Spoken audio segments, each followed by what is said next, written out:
आज ना मला व्हिडिओ काढताना ना खूप हसू येत होतं. इतकं हसू येत होतं ना, की मी जास्तच ते म्हणतात ना ओव्हर ॲक्टिंग ती जास्तच करत होते. ती का बरं करत होते ते मी तुम्हाला पुढे व्हिडिओमध्ये नक्कीच सांगते. व्हिडिओ शेवटपर्यंत बघा. तर चला आज सगळ्यात पहिले मी तुम्हाला रेसिपी काय करायची ते सांगणार आहे. तर रेसिपी आज आपण करणार आहोत तुम्ही बघितलंच असेल ते म्हणजे वांग्याचं भरीत. आता इथे मस्त जळगावचे वांग्याचे भरीतचे वांगे आणले होते. त्यानंतर मस्तपैकी ते वांगे मी मस्त भाजून घेतले अगोदरच. भाजताना काही दाखवले नाही, व्हिडिओ काढला नाही.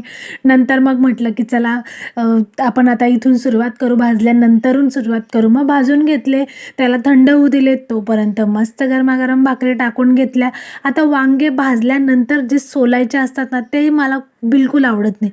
मी अजिबात मला सोलताना इतका तो सगळं ते हाताला लागतं. मग मी कशा पद्धतीने सोलते की पाणी घेते थोडंसं आणि ते हाताला लावून लावून असे ते पूर्ण त्याचे सालपट काढते, तेव्हा ते व्यवस्थित निघतात. नाहीतर ते बिलकुल चांगले निघत नाही. अर्धं ते वांग्याचं भरीतसुद्धा त्याच्यात सगळं फेकलं जातं. आता तुम्ही कुठल्या प्रकारे करतात मला नक्कीच कमेंट करून सांगा. तर हां, मग इथे सगळ्या वांग्याचे मी फोतरे काढून घेतले. त्यानंतर मस्त त्याचं चाकूने ठेचून घेतलं त्याला. त्यानंतर ठेवली कढई, कढईत टाकलं तेल, जिरे, मोहरी, त्यानंतर थोडेसे शेंगदाणे टाकले. शेंगदाणे हे कच्चेच होते. थोडेसे त्याला मी खलबत्त्यामध्ये जाडसर कुटून घेतले आणि कच्चेच टाकले. कारण कसं आहे की ते तेलामध्ये तळले जाताना ते खूप छान लागतात. शक्यतो मी भाजलेले शेंगदाणे नाही टाकत. त्यानंतर मस्त त्यामध्ये टाकला कांदा, त्यानंतर लसूण टाकला, हिरवी मिरची टाकली, त्यानंतर वाटाणे पण टाकले थोडेसे. आता वाटाण्यांचं सीझन चालू आहे त्यामुळे वाटाण्यांचा वापर हा मी प्रत्येक भाजीत करतेच. त्यानंतर मस्त त्यामध्ये टोमॅटो टाकला, थोडीशी हळद टाकली, थोडासा काळा मसाला पण टाकला, थोडं लाल तिखट पण टाकलं. काय होतं ना, हिरवी मिरची लाल तिखट टाकली ना की चवच वेगळी येते.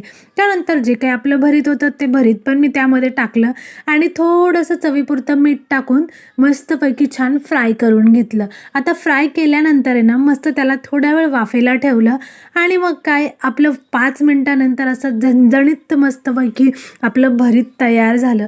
आणि काय मस्त भाकर टाकलेलीच होती मी, भाकरीवर मस्त टाकलं भरीत आणि घेतलं ना बाई दणका मस्तपैकी खाण्याचा आस्वाद घेतला. इतकं सुंदर झालेलं होतं ना. तर तुम्हाला कशी वाटली रेसिपी तुम्ही पण करून बघा.